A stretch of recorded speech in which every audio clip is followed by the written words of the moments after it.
other thing is that there will be time for questions at the end.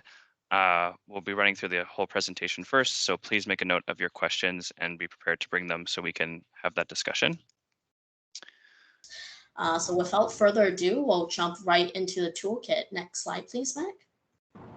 Thank you so much. The Sustainable Mobility Toolkit for employers has been developed to help organizations create their own sustainable commute programs that meet the needs of both their employees and also their business sustainability and organization goals. The toolkit features a variety of best practices and resources in sustainable travel and work options and how to incentivize employees to participate in the program. Finally, the toolkit supports the city's broader climate and sustainability goals outlined in both our Travel Demand Management Action Plan and Climate Emergency Action Plan. Next slide, please.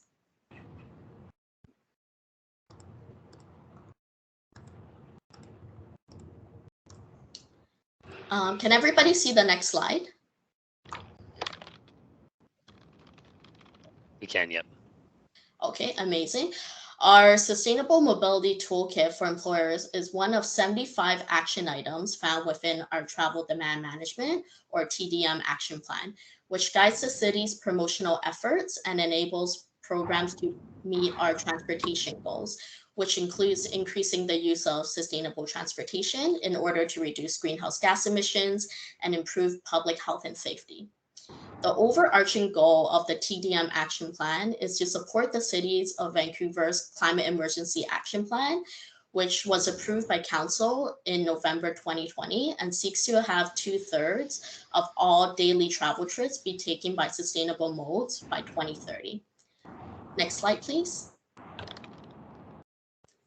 So why are we all here today? Well, great question. Organizations play an important and pivotal role in helping to reduce greenhouse gas emissions associated with transportation, especially during daily work commutes at peak hours, assisting with shifting and sustaining employees and our customers towards sustainable travel modes and work models. And overall, our toolkit will help you meet both your business sustainability and organizational goals, such as providing a variety of health and financial benefits for employees, improving employee retention, and building company morale and culture. Thank you for your time, and I'll pass it back to Mac to talk more about our toolkit. Thanks, Melissa. So we've heard a little bit from the city about where this is coming from and some of the possible benefits this will have for the region. But we also want to focus now on the guide itself, some of the content and some of the benefits for businesses and how to actually implement these pieces. So the slide I'm showing right now is really showing the different pieces that have been included in this toolkit. If you haven't had a chance to look at it yet, there is going to be a lot more depth than we're able to really dive into on a slide-by-slide basis in this presentation, so I'd encourage you to do so following the presentation. But essentially, these are the pieces that we're going to cover. The city has really sort of tackled some of this initial piece on getting started and the why and the policy directives behind this and what benefits this could have sort of more regionally from a sustainability perspective. But there's also sort of these business cases pieces and the actual getting things rolling on a by mode basis. And Hank is going to be able to sort of continue the presentation forward and cover those for you. So I'm going to pass it over to Hank now to present on behalf of STEER. Yeah, thank you, Mac, and thank you, Melissa, for the wonderful introduction. First of all, I just wanted to touch here on the business case for sustainable commuting. And when we say business case, we really mean the operational and climate goals that sustainable commuting and sustainable mobility are going to help your business meet, something that Melissa just briefly touched on. So embracing sustainable mobility really can help your workplace meet these goals through a number of ways by bringing, some of the benefits here that we see on screen. They can help you attract a wider and more diverse pool of talent, help you retain that talent in the long run, improve their well-being, both physically, mentally, as well as just from an operational point of view in terms of morale, and it increases productivity. All of these benefits kind of tie together and can lead to more downstream benefits, such as reduced sick days taken by staff. A healthier workforce, both mentally and physically, requires less sick days to be taken. And then there's obviously this benefit here that comes with sustainable mobility, which is the reduced demand for parking. So reducing perhaps your costs in terms of parking leases, freeing up space for perhaps customers that are frequenting your business, et cetera. And we're going to touch a little bit more on this, as well as what exactly sustainable commuting means in just a moment. So if we can go to the next slide, please, Mac.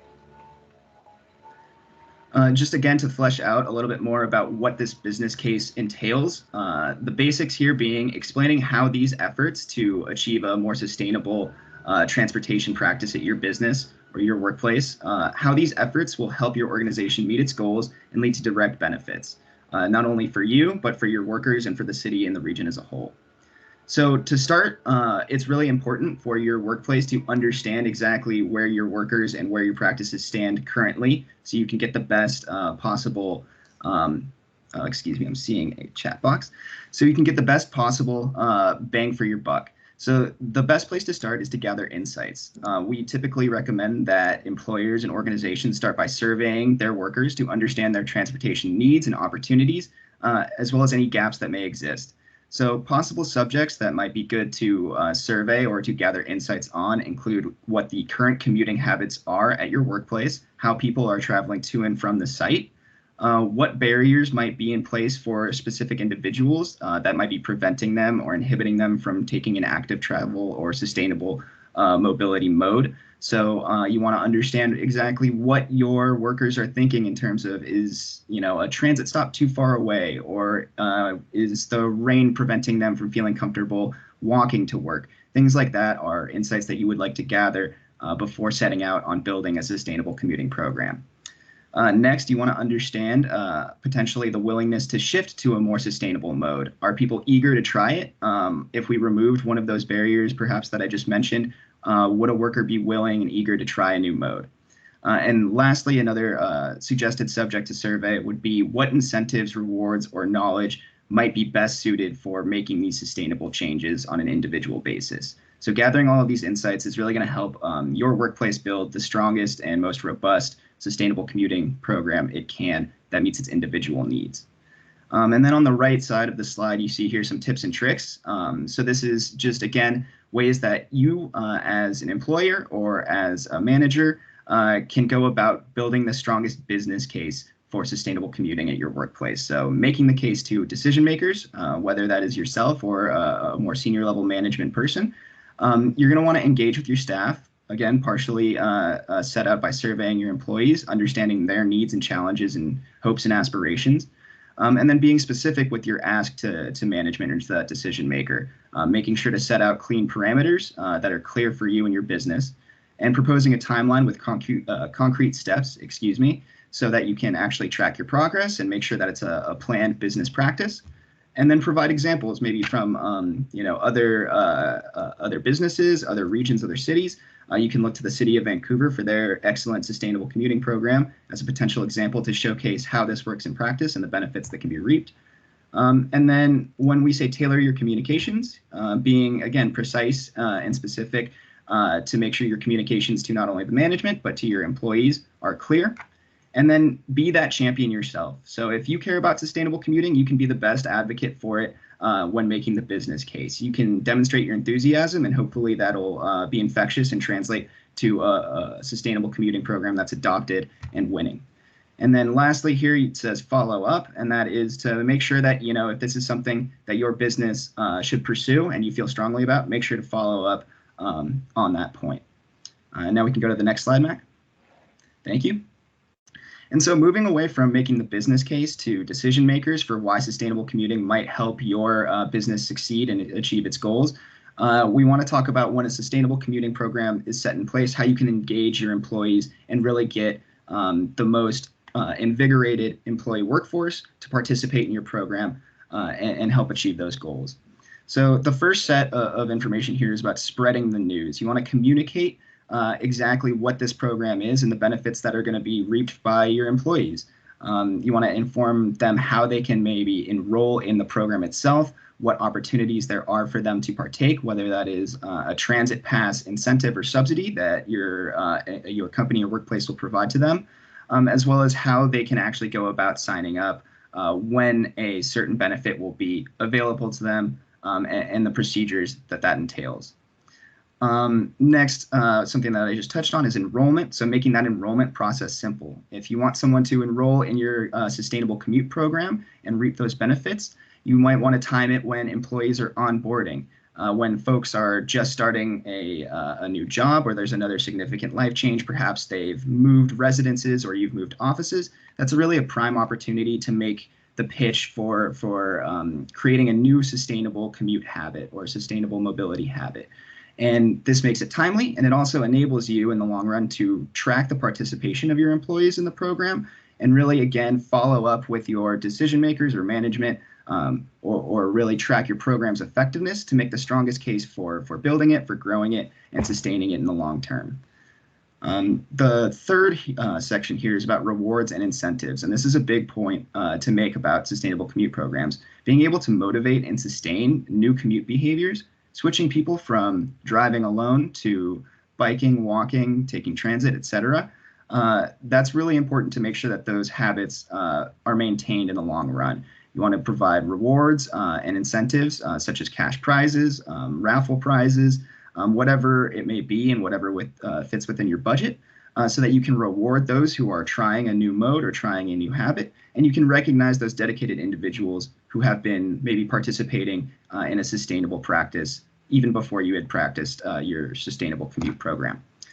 And then the last section here is about campaigns, and this is a really fun and engaging way that in practice your commute program can engage with your staff. So raising awareness for let's use walking as an example, or actually let's use biking, as that's the image on the right. Promoting awareness of biking as an option to get to and from the workplace and to launch your sustainable commute program. It can be a great way to invigorate your workforce while launching the program and to promote awareness of a specific mode or a specific challenge that you would like to partake in. So it's an opportunity to reinforce key messages and highlight that different commute option. So on the right, you see Go by Bike Week, which will be touched on by our stakeholder partner at Hub Cycling in a little bit more depth later in the presentation. That's a really great existing campaign throughout Vancouver, which enables businesses to participate in promoting bicycling and really get people out in the community. Offers prizes and rewards and recognition for those who make the sustainable choice to go by bike during the course of a week. Next slide, Mac. Great, and so now we're going to dive into what I've been touching on all this time, some of these sustainable mobility modes, the first of which here is walking. So very simply, I think this is not going to be news to anyone, but walking can be the healthiest, least expensive, and most sustainable form of commuting and travel, generally speaking. It's really important when you're talking about walking to and from your workplace to understand the challenges or barriers that may exist for some folks, whether that's accessibility to your workplace, whether that's accessibility on an individual by individual basis. So a great way to get started is to identify someone who perhaps walks to work already or walks a portion of the way to work. Maybe they walk to a transit stop and connect. Identifying that person who's familiar with common walking routes, things to be mindful of, they can help you at your business kind of promote walking as a feasible and beneficial strategy for other folks to partake in. And to that end, you might want to solicit that walking champion or do some research yourself to map some locations within walking distance and preferred walking routes to and from your business or workplace. Again, in the toolkit, and I'll reference this throughout, there are multiple resources that we have linked to via blue hyperlinks within the toolkit that can help you identify some of these locations or help you get started in the map making process, again, to try and lower the barriers for your workers to begin walking to and from work. Next, you can see a bullet here for creating a sign-up sheet. Again, just a great way to get people to track participation, but also to understand that folks want to be accountable for their committing to walking. If they want to make a sustainable choice and you want a successful, sustainable commute program, accountability is a big factor. So creating a sign-up sheet for those who pledge to walk to work, especially during our campaign week, is a great way to start getting folks walking. To that end, launching a friendly competition. For instance, you can ask employees to participate in a campaign in which you track the number of steps you take over a given week using an app or a tracker such as Fitbit, or asking folks how many walking trips they think they can take in a week, and offering a reward or an incentive for folks who meet that or exceed their goal. Just a great way to start an exciting and engaging way to get people to rethink the way they get to and from work. And something I already touched on, but this last bullet here is considering various ability and accessibility options. Google Maps has a great feature on their phone app as well as their desktop app to provide walking instructions that can be accessible for folks who might be hard of hearing or have poorer vision. You might want to just, again, go back to your survey responses from when you gathered insights and understand those individual barriers for each of your employees who are participating, so you can consider those on an individual basis. And just a fun fact over here on the right, that as many as 23% of Vancouver's residents walk to work. And this, again, is a testament to Vancouver's great infrastructure. It's probably the most walkable large city in Canada. And there's a snippet right there that reflects the whole breadth of the city of Vancouver. Gets a walk score of 80, which is an aggregation of the walkability of the city. But places like the downtown core get a walk score of 99, so about as perfect as it can get in terms of walkability to and from the workplace. With that, next slide, thank you. The next mode we're going to talk about is cycling. So biking to and from work, again, is something I've touched on already, but we're going to go into a little bit more depth. And our partners from Hub Cycling as well as Mobi by ShawGo, excuse me, will touch on this in a little bit more depth later on. But cycling really is a perfect mode for trips that are under 5 kilometers, and that makes up 50% of all the trips within Vancouver. All of those trips are relatively short distance and could be covered in a fairly convenient way via a bicycle. And not only that, cycling is a great way to connect to other sustainable options, whether it be transit, carpool, or walking yourself. So to get started with a good cycling program and a good cycling behavior, you, again, want to refer to somebody who's familiar with it, whether that's you or somebody in your workforce or an expert, perhaps from Mobi or Hub, who can come in and really give you a hands-on training and education to your workforce about what you should be considering when cycling to and from work. Additionally, you want to share local and regional bike maps. The City of Vancouver, TransLink as well, Hub, they all have a great depth of knowledge about where the best routes are to bike.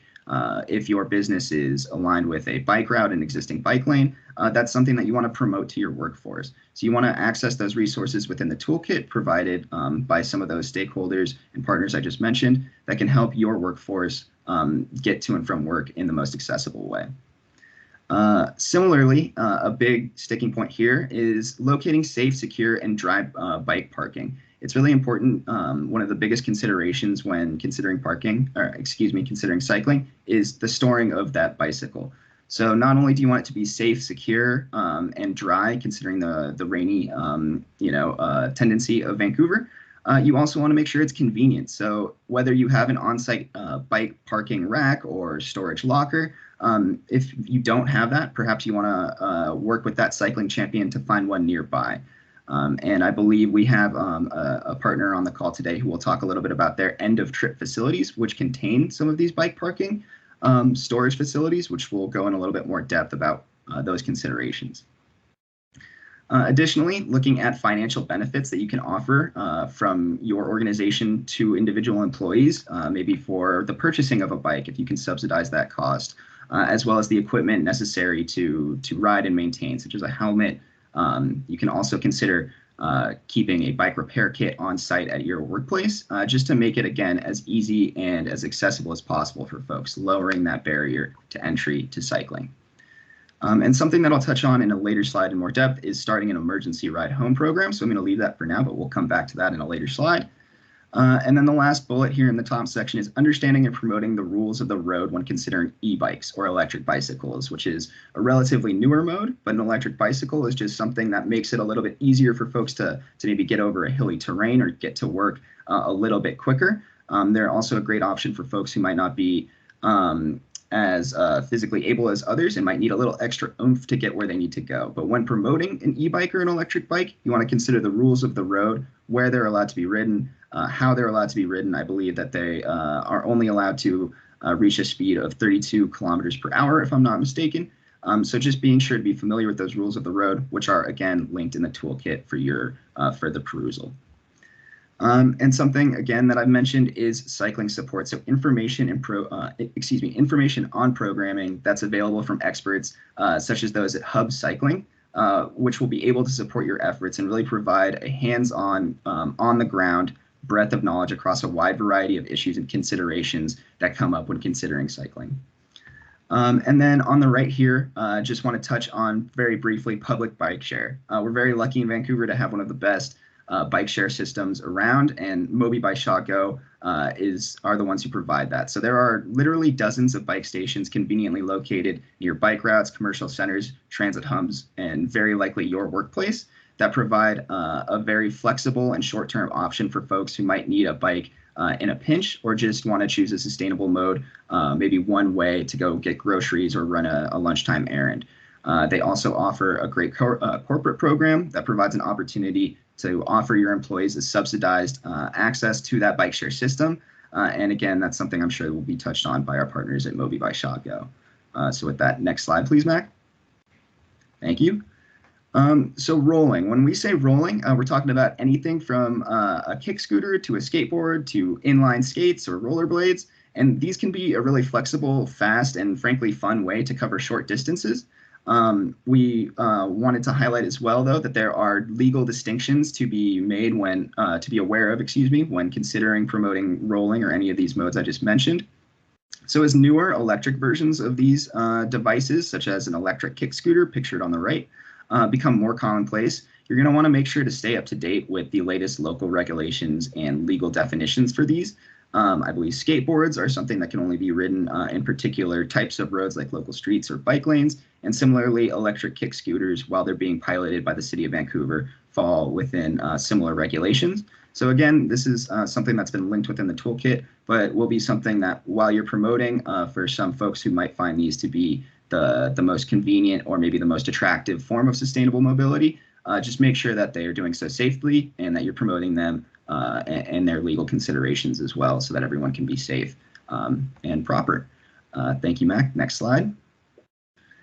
And then a big mode here is public transit. So some of the benefits to public transit include attracting talent from around the region. Using the vast network of bus and rail throughout Vancouver, you can reach a wider pool of talent to draw from. You can also save money for your employers and yourself by providing employees with subsidized transit passes by encouraging them to take the bus or take the train. And as I've mentioned a number of times, public transit combines very well with other active modes. So whether someone is walking to the train station or brings their bike along with them and mounts it on the bus rack, it can be a very great way to pair two modes of sustainable travel and hopefully leave the car at home for a trip. So to get started promoting public transit, again, you're going to hear this refrain, is that you want to identify a transit champion, somebody who's familiar with common routes with the system. You'd be surprised at how many folks, and maybe you're one of them, but you shouldn't be embarrassed, who maybe haven't ridden a bus or a train since they were, a young kid, or maybe they haven't ridden at all. So being able to have someone with the depth of knowledge to promote it and educate your other workforce members is really crucial here as well. So the next step being to provide or consider providing a subsidized transit benefit.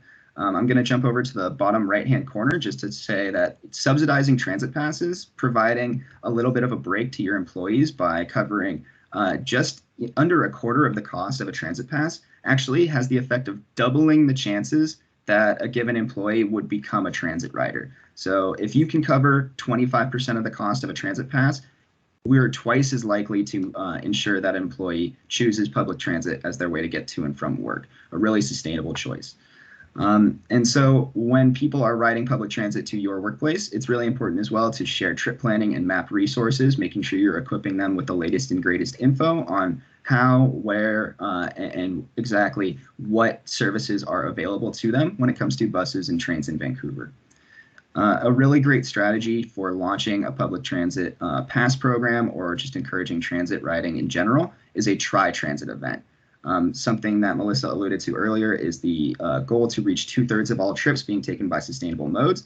So it's not that we expect everyone to necessarily make a switch today or tomorrow, nor do we expect them to make a 100% switch today, but we want to make sure to frame things as trying it, and setting up an event like a tri-transit event can be a great way to get all of that education out there in one go, where it's a fun and engaging event, and reassure them that it's something to dip your toes in and hopefully can build into a sustainable habit as they try it more frequently.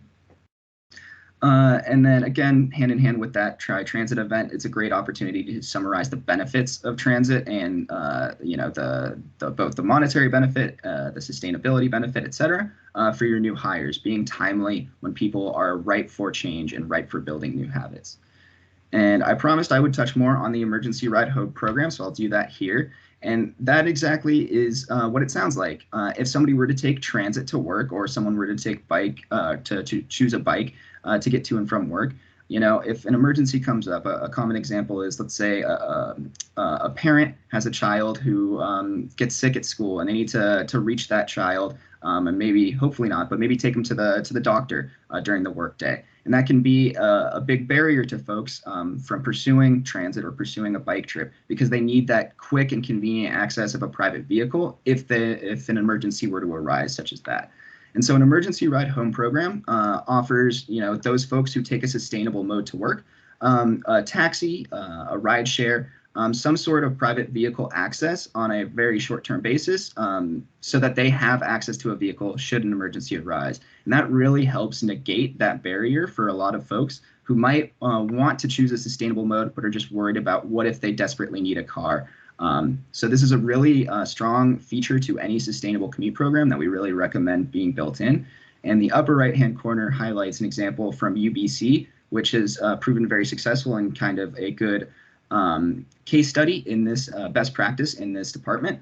So the college itself, the university, excuse me, will cover 90% of the cost for a taxi, cab, or ride share trip in the event of an emergency for those folks, those faculty, staff, and students who choose to sustainably commute. So if they take transit and an emergency comes up, they can take a taxi ride, they can take an Uber or a rideshare ride, and the university will cover 90% of that cost and really provide that peace of mind.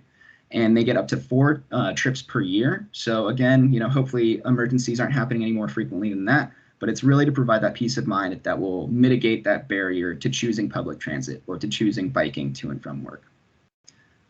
Next slide.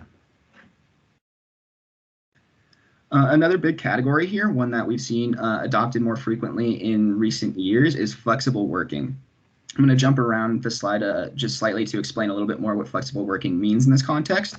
It can encompass strategies like compressed work weeks, which essentially entail, for example, working 4 out of the 5 typical work days, but working an extended set of hours over those 4 days. So you cover, let's say, a 40-hour work week in 4 days, as opposed to 40 hours over 5 days. And that frees up folks on, say, a Monday or a Friday to not take any commutes at all, and perhaps achieve a better work-life balance, which I'll touch on more. Another strategy that is covered by flexible working is flexible work hours, and that's starting or stopping your day outside of the typical 9 to 5 business hour conception. And then lastly, we have remote working, something that we're all doing right now. Actually, I was a little flummoxed because we're actually practicing this one right now. Teleworking or communicating via Zoom, via Skype, via Teams. To achieve those tasks obviously takes cars off the road and can be the quickest way to eliminate the carbon emissions, the congestion, et cetera, associated with making a car trip. So to jump back to the top of the slide here, we're going to talk a little bit more about the benefits. It's, like I said, a great way to improve work-life balance for your employees, improve their productivity and overall job satisfaction. Again, help you to recruit and retain a more diverse set of talented individuals who might be looking for more flexibility with their work. And obviously, it will reduce vehicle trips and carbon impacts, whether you are coming to work, let's say, at 11 a.m. and avoiding that peak rush hour when congestion and carbon impacts are at their most impactful, or you're choosing to remote work and you are therefore not taking a trip at all. And quite obviously, it enhances the flexibility of your workforce, the adaptability, and the resilience of your business in the long term. So to get started, if you haven't already, some of the best practices we encourage are creating a checklist of the considerations, tasks, and clearances that you might need before launching a flexible work program, whether that's one of these 3 strategies I just mentioned or all of them. Setting up and publicizing those policies and procedures so it's very clear, both from a legal standpoint, but from an adoption standpoint for your employees, so they understand how they go about it, what rules are in place, and how they can benefit from it. And then evaluating this flexible work arrangement on an ongoing basis. So making sure to track progress, maybe over key milestones such as 3 months in, 6 months in, etc. As well as an individual and organizational basis. So on an individual basis, seeing if this is the right solution for a given worker who's chosen to work remotely. But also from an organizational basis, if your organization is still meeting its goals, perhaps productivity increases over that time period and you want to sustain this strategy in the long term. And then speaking to recruiting and retaining a diverse talent pool, just a fun fact again over here on the right, that according to a 2019 International Workplace Group survey, 80% of respondents who filled out that survey, when faced with 2 similar job offers, one which offered flexible working and one which did not, 80% of those respondents turned down that job offer that did not offer flexible working. So again, it's just really speaking to the attractiveness of this within a business to really reap benefits for your workers, bring in more workers, and hopefully promote sustainable practices in the long term. Next slide. One that we want to talk about here is car sharing. It might seem a little counterintuitive when discussing transportation and sustainable mobility, but car sharing, which very much like bike share, offers flexibility and reassurance to folks, again, if a vehicle is needed. So again, like an emergency ride home program, in some cases, a car might be the only feasible way of getting somewhere very quickly, but hopefully we can change that in the long term. And so car sharing, which can be provided through Moto and Evo to companies that provide this service, they provide access to alternative fuel vehicles such as hybrids, electric vehicles, etc. So again, we're reducing the overall carbon emissions by choosing a short-term car share option. And in the longer term, these options really are shown to decrease the likelihood of private vehicle use as well as private vehicle ownership in the long term. So if there's a car share service available, folks are less inclined to take their own car for more trips. And in the long run, they might even consider choosing to sell their car or trade in their car for a more sustainable option, knowing that they have access to a car share service if one is really needed. So car share services available in Vancouver, Moto, and Evo, which I just mentioned, they allow your business and your workers access to multiple types of vehicles to support that short-term and flexible need. And just like bike share, it really is an access to fleets of vehicles when one is needed. So it's reducing the dependency on a private vehicle. Maybe you can bike in and take a car share if you really need it for an emergency. But hopefully that means that you didn't take a private car trip all the way during your commute, and we took one less car off the road, or one more car off the road, excuse me. Thank you. Next slide. Another strategy here, which we strongly recommend, is carpooling. Obviously, carpooling can cut daily commuter costs by 50% or more if one person chooses, who formerly drove to work, chooses to carpool with their coworker. They are no longer paying for gas, maintenance, etc., and they can share that cost and take one more car off the road while doing it. It's also a great way to build community among your coworkers and hopefully promote morale. It reduces the amount of parking demand at your business. So going way back to the beginning, you can cut the cost for your business if you're leasing your parking, free up parking for customers or others who might need it, and really just help reduce that demand overall on the city itself. And then it also provides an option for staff who may not have access to transit or a vehicle that is very convenient for them. We recommend carpooling a lot for folks who are maybe a very far distance from their workplace, but there's another coworker who lives in a similar area or along their route. Carpooling can be just a more feasible way for them to take a car trip off the road, but make sure they're getting to work on time and in a way that is reasonably convenient.